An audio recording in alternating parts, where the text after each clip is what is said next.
Alrighty, yo, what is going on, everybody? It's your boy, Mr. DDG94 here, back with another reaction video. And today we're going to react to Rick Ross albums ranked worst to best.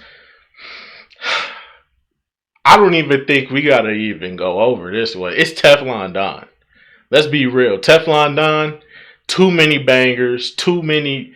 Bro, come on, bro. I think I'm Big Meech. Larry Hoover, getting work. Hallelujah. One nation under God. Come on, man. BMF, bro.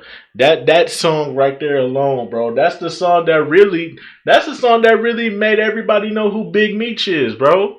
That's the song that gave everybody the because we didn't know who Big Meech was. That's how low key his operation was. His operation was so low key. It took a rapper for us to figure out who he was and what he did, bro. Before they did a whole goddamn series based on him, with his son playing him in the show now. But I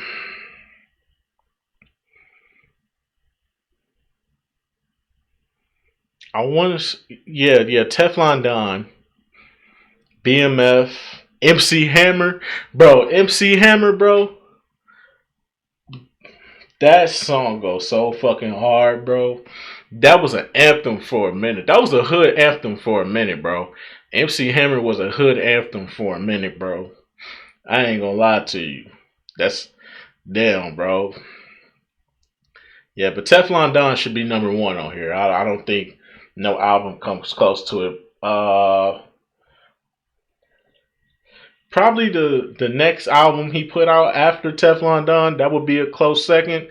But it's not even close. Teflon Don is in a league of his own. Hey, what's good, people? It's CJ Williams for Culturalist Theory. And for this video, we're taking it to the MIA to rank the 11 albums in the biggest boss, Rick Ross's discography. This list will not include his mixtapes or compilations and will only involve his major label albums from Port of Miami to his latest, Richer Than I Ever Been. Be sure to hit that like and subscribe button so you don't miss a list. Number 11, Hood Billionaire. Ross's 7th studio LP is unquestionably his weakest effort to date. In 2014, Ross was facing immense pressure from Def Jam to release something, even though he had just dropped an album 6 months prior, since Meek Mill's sophomore album was delayed due to his incarceration. The album comes up short in almost every category. Instead of grandiose movie-like production we've come to accustom to with Ross albums, we're left with an album full of bass-heavy 808 filler that sounded like mixtape throwaways. It took the album damn near a month to hit 100,000 in sales, a feat that's usually light work for Rose. Not all was lost though. The joint Brimstone with Big Crit was fire, and we did get that coveted Jay-Z feature, but only on the hook. Number 10, Richer Than I Ever Been. Richer Than I Ever Been was teased in August 2020 for a release later that year. Subsequently, it was delayed, eventually releasing December 2021, and the highlights are few and far between. I'll start with what works here. The lead single, Outlaws, is strong, featuring a soulful Jasmine Sullivan hook over top a cinematic, carnage, and infamous track that reminds us of why Ross has one of the best ears for production in rap. Little Havana, Rapper Estate, and Marathon would also come close to that bar, but don't quite meet it, much less pass it. Ross sounds bored and uninspired on joints like The Pulitzer and the cringe-worthy half-court heave at a TikTok hit Wiggle. A+ for the album title though, and salute to Ross for his successful business ventures, but this album proves that if not careful, being richer than you've ever been could be a detriment to the music. Number 9, Port of Miami 2. Oh my God, his 10th album, Ross went back to his debut title-wise with Port of Miami 2. A solid effort that doesn't quite capture the magic of the original, but still has a few records worth revisiting. He and Drake continue their undefeated streak with Gold Roses, but I Still Pray that's really the only song. Meek worked just as well. Things get sketchy when Ross tries to collaborate with artists that don't match his style. Running the Streets with youngsters A Boogie and Denzel Curry is a miss. Same for White Lines with Dej Loaf, making them 0 for 2 on collabs. Features play a major role on this album, as only 3 of the 15 records find Ross rapping solo. The features never feel overwhelming though, and the album does contain a posthumous verse from the late great Nipsey Hussle, which is always good to hear. Number 8. Yeah, but that was a cash grab. That was a cash grab what he tried to do there. Well, okay, you get it. 2 years after his successful debut, Ross was trying his hardest to avoid that.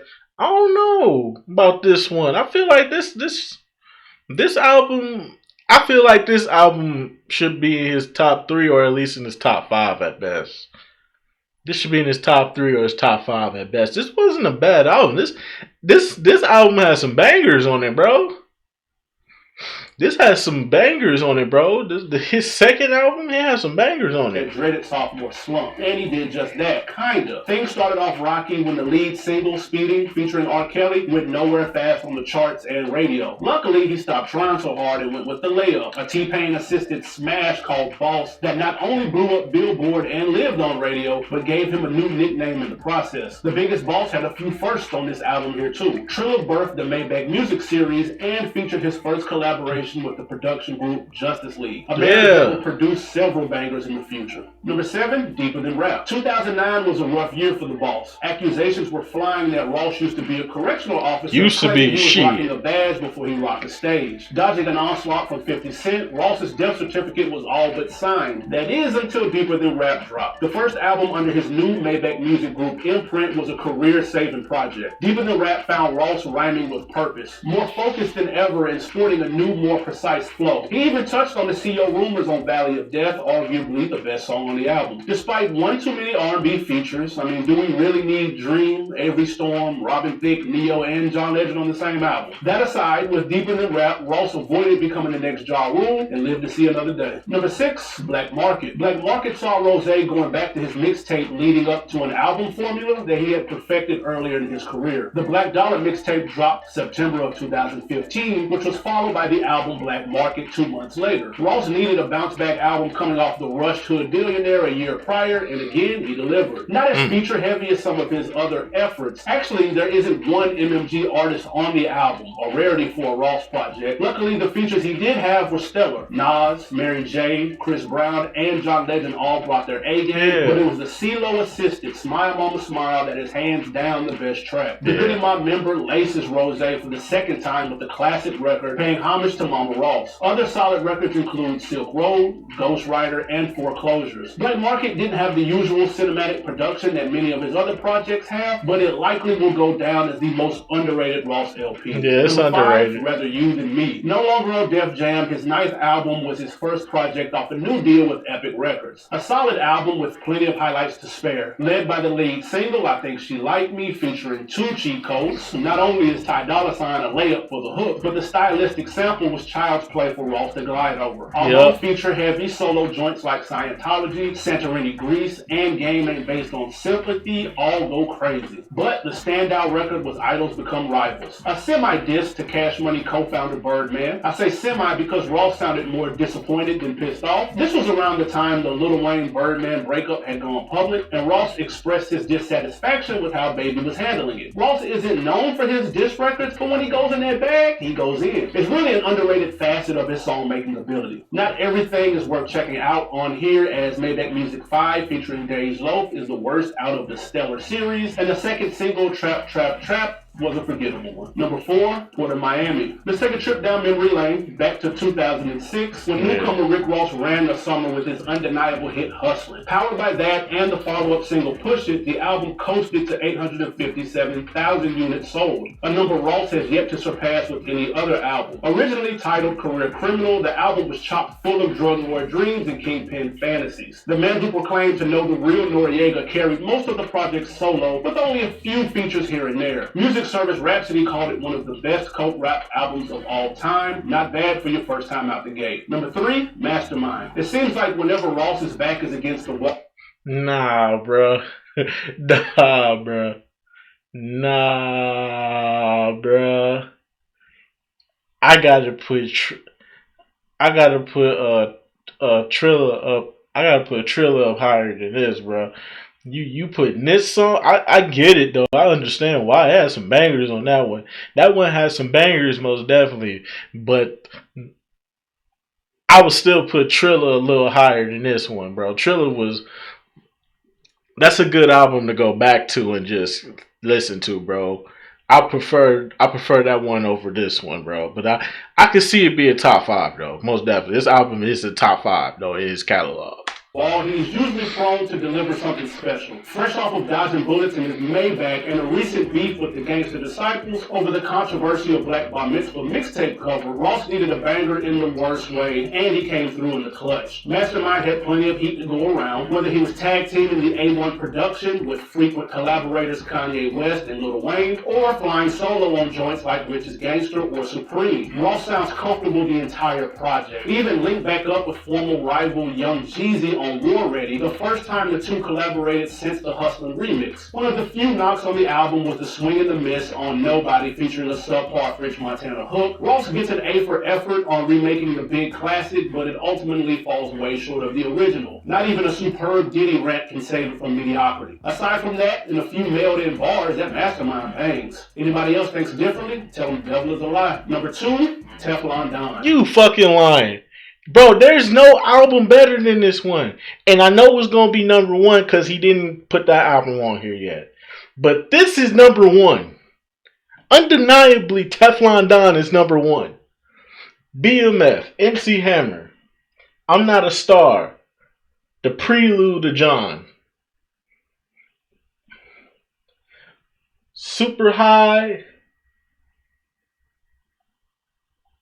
Bro, he had too many bangers on here. Maybach Music 3. Bro, too many bangers was on here, bro. Nah, bro. Nah. You dropped the ball. It's your opinion. It's your opinion. It's your opinion. But Teflon Don is number 1. Hands down. No, we are not doing this. Teflon Don is number 1. If Hustler put Ross in the game, then BMF was his MVP award. First appearing on the Albert Anastasia EP, you couldn't step into a barbershop or get into a car that wasn't playing the ode to the Black Mafia family. The song was so popular, Ross decided to make it the street single to pair along with the radio hit Super High. The Neo-assisted single feels more like a great song and less like a blatant commercial attempt. The album, though, is nothing but standouts. Maybach Music 3 is one of the best of the series. Yes. Jay and Ross make magic on Live Fast, Die Young, and Jay bodied his verse on Freemason. But the I forgot about that song. Bro, there's so many fucking... Bro, how is this number 2? This one had too many bangers, bro. This is number 1. This one had the bangers. This one had no skips. This one was the one, bro. This was Ross in his bag, bro. This was Ross in his bag, bro. Ross was in his bag on this one. This was his best album. This cannot be number 2, bro, because I know what number 1 going to be. And I feel like that's number 2. That one falls flat in comparison to this one, bro. It's a Joy featuring Goody Mob member CeeLo Green. Ross chronicles the highs and lows that come with his newfound success over a soulful Willie Hutch sample, courtesy of producer No ID. It's not only the best song on the album, but arguably the best of Ross's career. Coming in at a brisk 50 minutes, the 11-track effort is considered by many to be a classic. Now, before we get to the number 1 Rick Ross album, I want to know how you would rank his projects. Leave a comment below with your top 5, or, hey, if you're up to it, rank his 11 in the comments. We appreciate it. Number 1, God Forgives, I Don't. Nah, bro, this is number 2, bro. I get why you would put it at number 1, but it's not fucking with Teflon Don in any form of capacity, bro. Teflon Don is in a tier of its own. God Forgives, I Don't. That's definitely number 2. This is definitely number 2. Definitely number 2. But number 1 over Teflon Don? Hell no. Deciphering between 2 and 1 was incredibly difficult. The most critically acclaimed album in Ross's catalog is Teflon Don, but his best full body of work is God Forgives, I Don't. The album has everything you want. A-list features, C3 Kings and Dice Pineapples, high energy records, Play 911 and Hold Me Back, lush soul sample production, Warrior Vibe, turn up 10 Jesus pieces and Ashamed. Not to mention the 4th entry in the Maybach Music series, cut back on the features with only Neo co-starring, but it might be the best one. I used the term co-starring on purpose because the production on this record, as well as the entire album, feels more like a movie score. The album intro takes a clip from the classic John Singleton film Baby Boy, and the cinematic theme continues throughout, thanks to that score-like production. If someone has never heard a Rick Ross album and asked you to only give them one to listen to, God Forgives, I Don't is that record. That's it for today's ranking, guys. Let me know, did we get it right? Also, throw some suggestions in the comments of who we should rank next. Nah, bro. Teflon Don, hands down, is the best one. You can't sit up here and tell me that Teflon Don is not better than God Forgives I Don't. Teflon Don is the best album in Rick Ross's catalog, bro. He ate on that one. He ate on. Hey, he was in his bag on God Forgives I Don't, but it's not fucking with Teflon Don, bro. Teflon Don was just different, bro. You gotta understand, bro. It was too many bangers on there. That shit was that, bro. Honestly, I want to say 2013. That was honestly the last. No, 20. When did J. Cole drop Forest Hills Drive? Like late 2013?